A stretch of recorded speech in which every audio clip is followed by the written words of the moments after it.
This Week in the NBA is a presentation of CNN Sports Illustrated.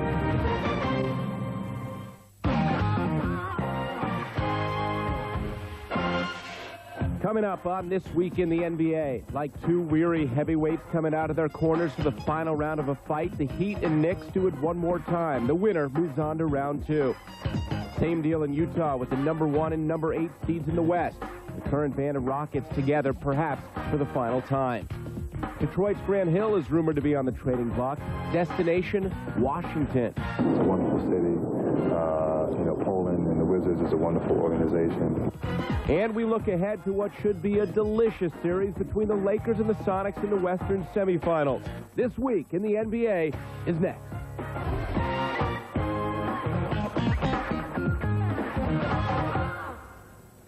Hello and welcome to the show as the plot thickens in the NBA. I'm Michael Lanos. And I am Barry LeBrock. A couple more teams taking a hike today from the NBA playoffs. We knew that would happen. Question, though, which teams? Yeah, let's start with the Knicks and the Heat. And what goes around comes around in more ways than one. A year ago, that brawl depleted the Knicks. They came out flat and lost Game 7 to the Heat.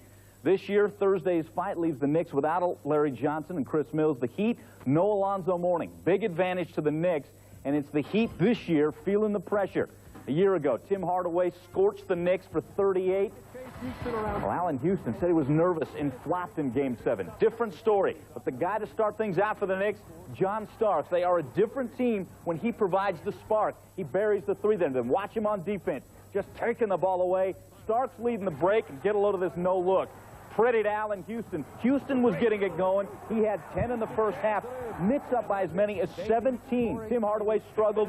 3 points in the first half for Sean Leonard, 7 in the game. Meanwhile, the Knicks build on that lead. Great passing. Houston again. He had 30. Knicks up 20. But Tim Hardaway finally catches fire. Again, the Knicks really don't have anybody that can guard him. He finally began taking advantage.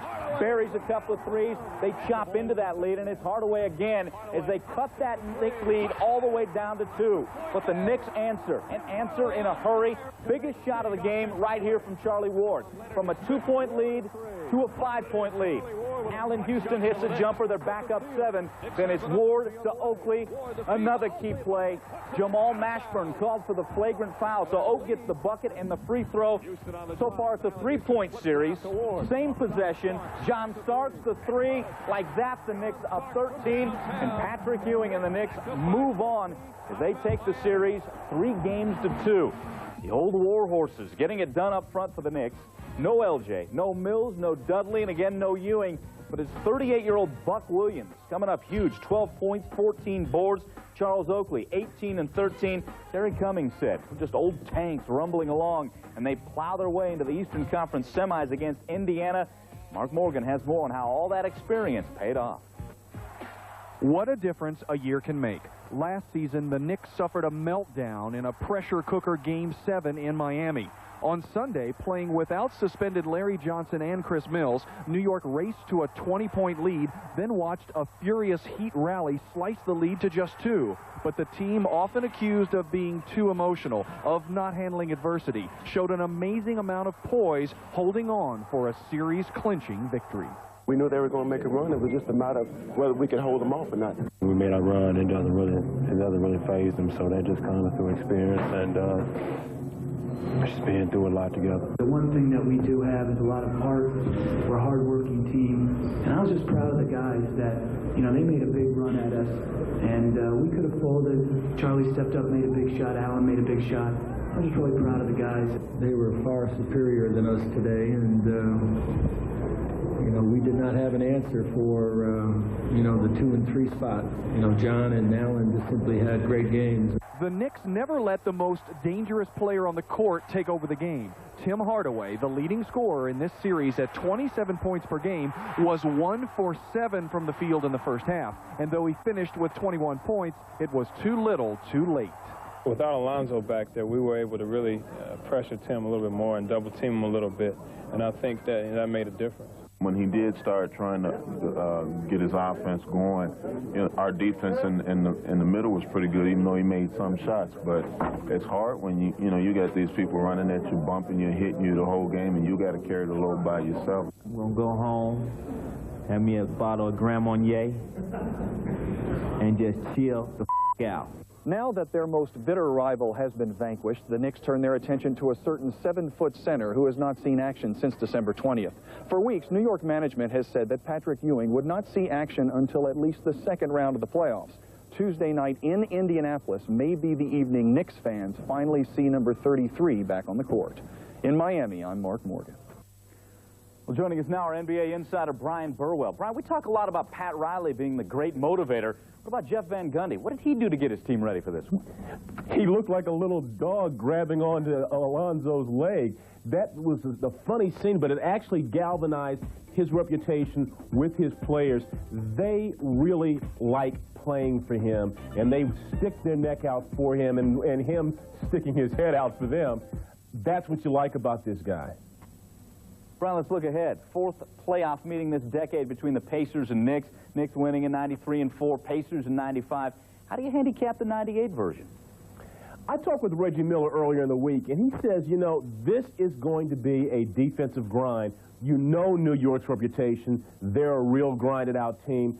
But Indiana has played very good defense. So when you look at this series, the thing you have to look at is who can generate the offense. And because of that, I give an edge to Indiana because they do have more offensive weapons. All right, one other note on this series. Game 1, Larry Johnson still out serving that 2-game fight suspension. Again, Game 1 Tuesday in Indiana. Fair? All right, next victim, the Charlotte Hornets, or maybe not, depending upon who you're asking. Ask the Hornets, it's no. Anyone else? Well, put it this way, the Bulls haven't been doing much losing in the postseason this decade. And against Charlotte, a ton of success at home, winning 10 of the last 11 games. Round 2 in the East, Game 1 at the United Center. Michael, Glenn, the big guns, their respective teams. Hornets came out firing. Bobby Phills, three-pointer. Phills filling it up. Then David Wesley, left all alone, cannot give him that much room. And then Glenn Rice knocking him down, filling him up. Tough shot on the baseline. Hornets up as many as 15 in the second. The Bulls come back, though. Michael Jordan from Dennis Rodman goes up. Nice and soft, gets it to go. Part of a 16-0 Bulls run. Hornets by just 1 at the half. Jordan then booked that one as well, and the foul. Jordan and Pippen combined for 18 in the third, and the Hornets went ice cold. B.J. Armstrong in the layup. Glenn Rice, you're going to miss like that. Glenn Rice, one of the best natural shooters in the game. Del Curry ends the third quarter with a brick that barely grazed the side of the rim. Hornets just scored 10 in the third. Steve Kerr to Pippen to Jordan. Work it, baby. Nothing but solid. The Bulls are winners again. 83-70 to take a 1-love lead in the series. With more from Chicago, here's John Giannone. After sleepwalking through the first 16 minutes, the Bulls laughed at their 15-point deficit, stepped up the defensive intensity, and limited the battle-weary Hornets to 38 points in the final 32 minutes. We finally started to play. I mean, we made some steals. We played well defensively, and that got us a couple of easy shots on the fast break, and we got some offensive rebounds. I mean, we just started playing basketball. I can't give them that much credit defensively. We had great shots. We had great looks. We accomplished what we wanted to accomplish out there on the floor. We just couldn't make any shots today. You can't really say the defense if you look at the film and see how many open shots we missed. So, I mean, I guess it's a combination. But we missed a lot of open shots that had us right there. You know, whatever we lost by, I'm sure we missed enough open shots to cover that gap. They had some good looks, and they missed it. We got the rebound. And, I mean, you know, next game it could be a little bit different, you know. So, I think it's half that. You know, half our defense, but half that they were missing easy shots. So while the Bulls remain the only unbeaten team in these playoffs, Hornets coach Dave Cowens opted to return his team to Charlotte for a day and a half in the hopes that some home cooking will spell the difference in Game 2. In Chicago, I'm John Giannone. All right, another Bulls win. We go back to Brian Burwell. Now, Brian, the Hornets came out smoking in this one, but they just couldn't sustain the charge there. Is it possible that their playoff inexperience hurt them in this one? Well, I talked with B.J. Armstrong after the game, and he said that he was really disappointed that they were not able to change the emotional level that they needed from the first round to the second round. But the fact of the matter is, it was excellent Chicago defense. If you watch the first half, they did not rotate very well, and they gave the Hornets a lot of open shots. But in the second half, those defensive rotations were much better. They were running out at the shooters, and they did not give them any shots. And that's what the Hornets are going to have to do. They'll probably have to attack the basket a lot better in Game 2. And looking ahead to game 2, maybe Charlotte knows that the Bulls defense is going to be charging out, running at the shooters like they did on Sunday. Maybe a different strategy, working the ball down low a little bit? Absolutely, but I also think, like I just said, that they'll have to attack the basket. When you have somebody running at you, you need to put the ball on the floor and go to the basket, which is what Chicago did very well in game 1. All right, Brian Burwell, thanks. We will rejoin you a bit later. And coming up, maybe the Knicks looks ageless, but the Rockets showed plenty of wrinkles in their decisive Game 5 at Utah. We're breaking down that one. Plus, the Lakers are feeling pretty confident about the upcoming round and beyond. Here's Shaq to spell it out for you, kind of. If we play smart, we'll make it all the way, period. P-U-R-O, period.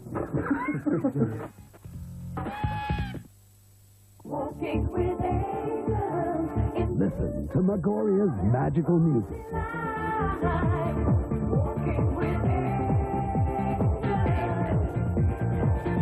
Including the hits, Angels.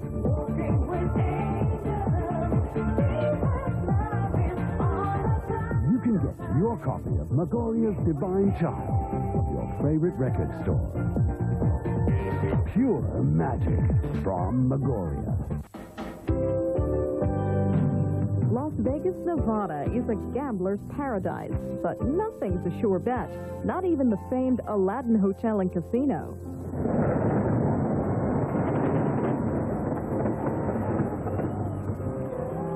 After more than a dozen explosions echoed through the 17-story complex, the 1,100-room building collapsed onto itself like a deck of cards.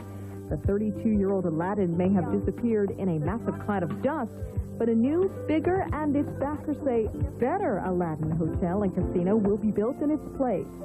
That was reason enough for more explosions, but these were of the festive variety. That's today's Better Moment. Talks are set to begin on Monday in London between the Israeli Prime Minister Benjamin Netanyahu and the Palestinian Authority leader Yasser Arafat. I'm Riz Khan. On the next Q&A, we'll take a look at the Middle East mini-summit in Britain. Should Europe be doing more to help to bring a lasting peace to the Middle East? And what can European nations do to help? We'll take your questions and comments by phone, fax, or email on Q&A. That'll be on CNN.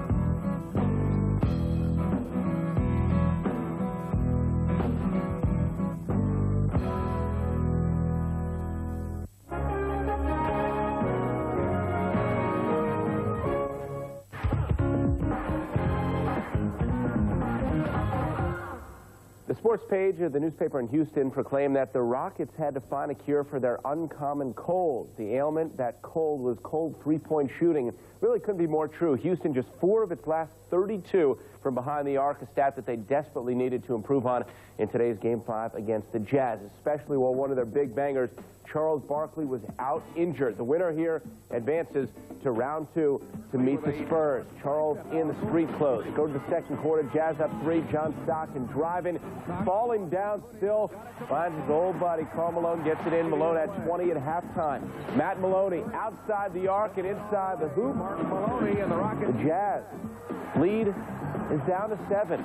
The Rockets continue to come back. Clyde Drexler getting the defense, going to offense, to steal. Run, boys, run.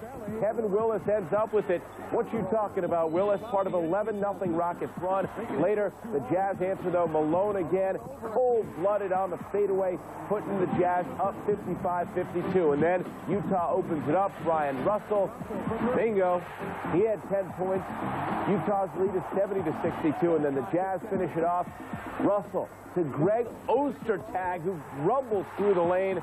Clyde Drexler, leaving his final NBA game, had a horrible day on the court, just 1 for 13 shooting, 4 of 10 from the line, and the Jazz move on. They win it over the Rockets 84-70. With more, here's Edward. Game 4, the Houston Rockets lost Charles Barkley for the rest of the season. It was no coincidence that in Game 5, they lost the rest of the season. In his absence, Clyde Drexler and Akeem Olajuwon just seemed old and tired. Utah's Karl Malone and John Stockton, equally old and probably just as tired, were energetic and unstoppable in eliminating the Rockets.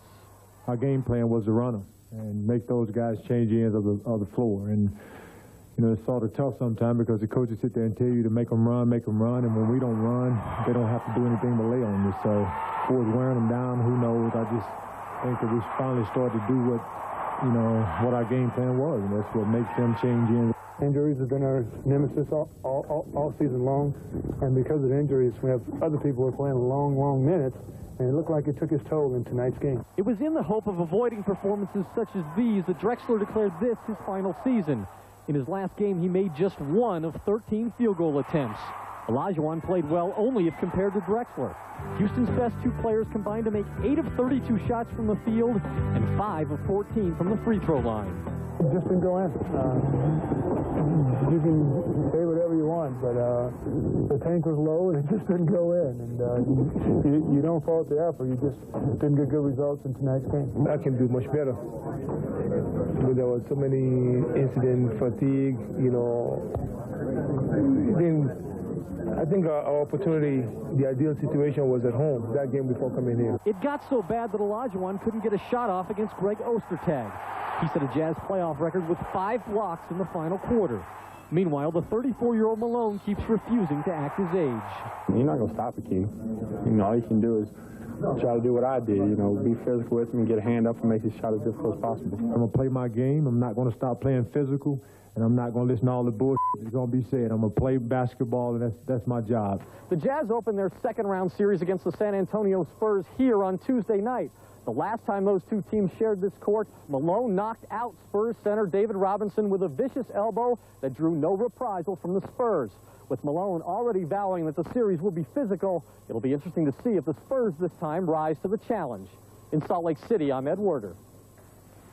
Thank you, Ed. So, indeed, the Jazz now focusing on the Spurs. Took 3 of 4 in the regular season, and as Ed alluded to, that elbow heard around the world, heard by everyone except David Robinson, who was KO'd. Robinson missed most of the last 3 games between these 2 teams. Brian Burwell back with us. After the mailman delivered that elbow to David Robinson, and he's already talking about a physical series to come, is there bad blood between these 2 teams?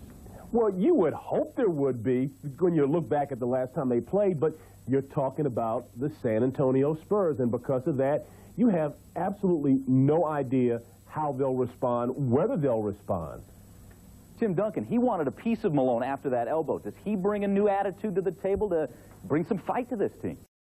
Oh, without question. This guy is maybe the best player in the series, and I'm certain that he'll bring the kind of energy that they need desperately. Who do you give the edge to in this series?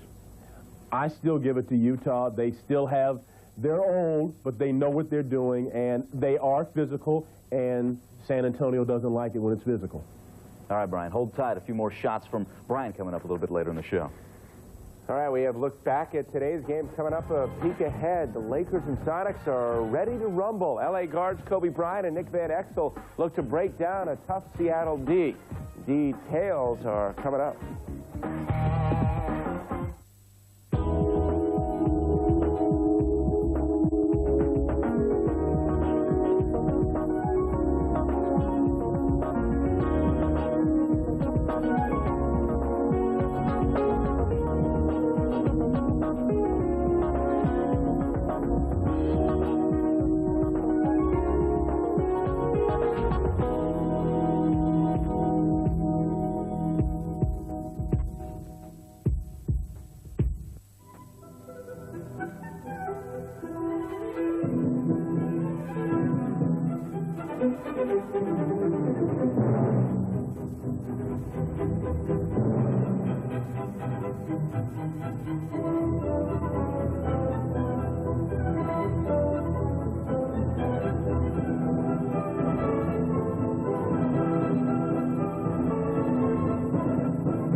events that catch the world's attention and create a media frenzy.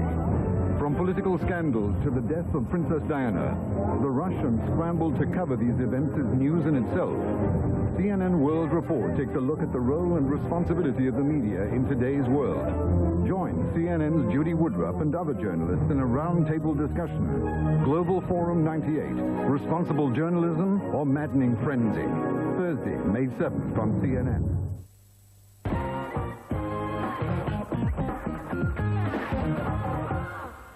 The usual information in a playoff preview includes the team's records in the regular season and how they fared against each other during the year. Pretty meaningless at this point, but not in the Sonics-Lakers series. They were both 61-21 on the year, so the fact that Seattle won 3 of the 4 games between the teams gives them the home court edge.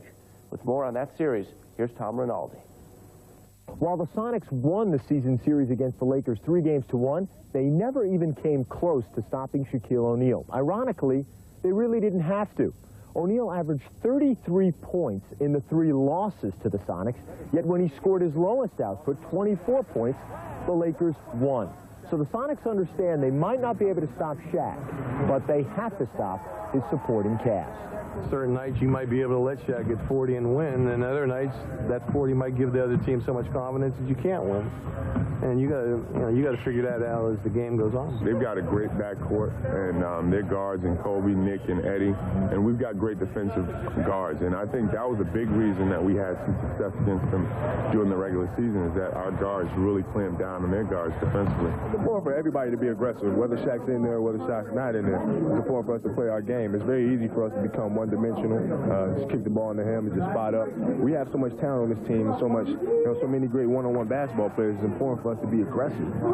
When we do that, Shaq gets a lot of easier catches, and everybody else is within the flow of the game too. So that's what we have to do.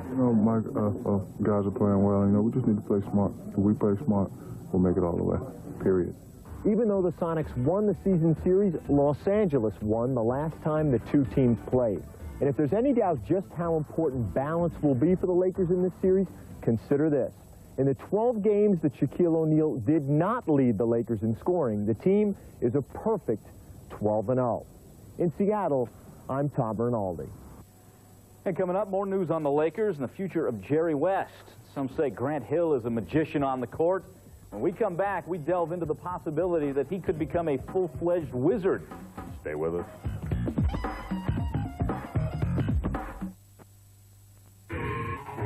Why is Budweiser the most popular lager in Dublin, Ireland? The #1 premium bottled beer in the United Kingdom.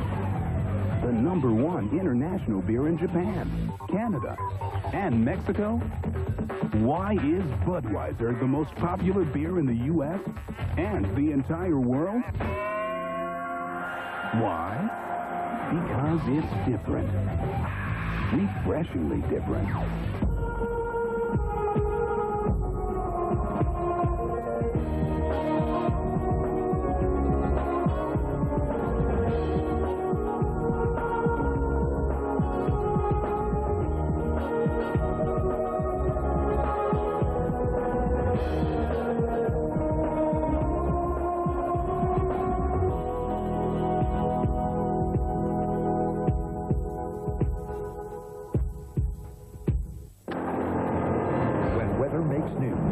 CNN International is there, live.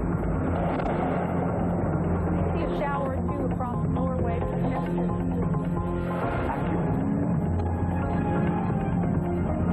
Central Europe producing jets. Global. Possible at Shanghai.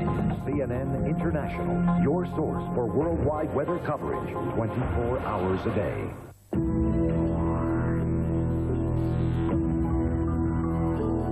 There have been dark clouds of economic uncertainty hovering over Malaysia, but these clouds are expected to clear in due time, because after enjoying 4 decades of incredible growth the world has been witness to, we know we need to make changes and sacrifices for our economy to bounce back. And bounce back we will. How can we be so bullish about it? Because we have overcome adversities before, and we'll do it again. Malaysia, bullish on bouncing back.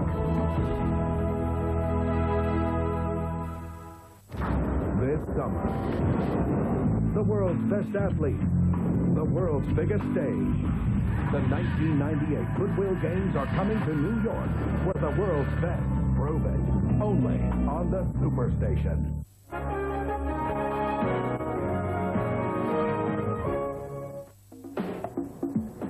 Ditch that remote control. You only need one channel for the NBA games this week. Monday, 9 o'clock, Lakers at Sonics. Tuesday, a doubleheader. We go east and we go west. Game one of all three series on TNT. Well, here's a juicy one off the rumor mill. How about the Pistons dealing Grant Hill to the Wizards for the former Michigan star, Chris Webber? They'll seem unfazed by it all. That's kind of news to me, but you never know. As far as coming to Washington, I love Washington. I grew up here, a wonderful city. You know, Poland and the Wizards is a wonderful organization. But I'm happy in Detroit. And plus, by coming home, I'd be a little too close to my parents. And I like the space.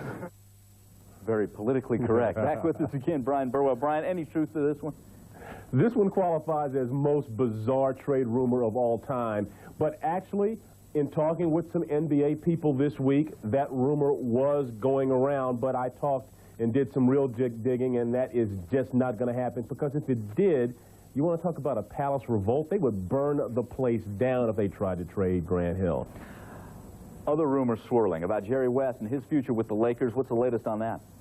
Well, we all know that Jerry West is probably going to be leaving the Lakers. Now the talk is that he could end up with the Clippers, but not this year, taking a year off and going to the Clippers next year. Now, the interesting part about this is that when Shaquille O'Neal and Kobe Bryant become free agents, they're hoping that maybe Jerry can bring them along, because they view him as a father figure and a very tight guru, and that would really make for a very fascinating turn of events to make the Clippers the best team in Los Angeles.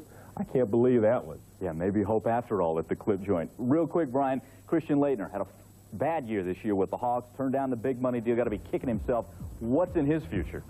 Talked with him earlier this week, and he said that it is not out of the question that he could re-sign with Atlanta. He says his family likes it there. They bought a house, but he says, I need for them to say something to indicate to me that they want me. If they don't want me, I'm gone. And, of course, all that means is who's going to pay him the most money. And if Atlanta doesn't do it, he'll go somewhere else. All right, Brian Burwell, thanks again, and we will talk to you next week. Thank you. All right, it's that time of year. We're here every Sunday at this time. Thanks for watching. I'm Barry LeBrock. And I'm Michael Anos. Enjoy the games.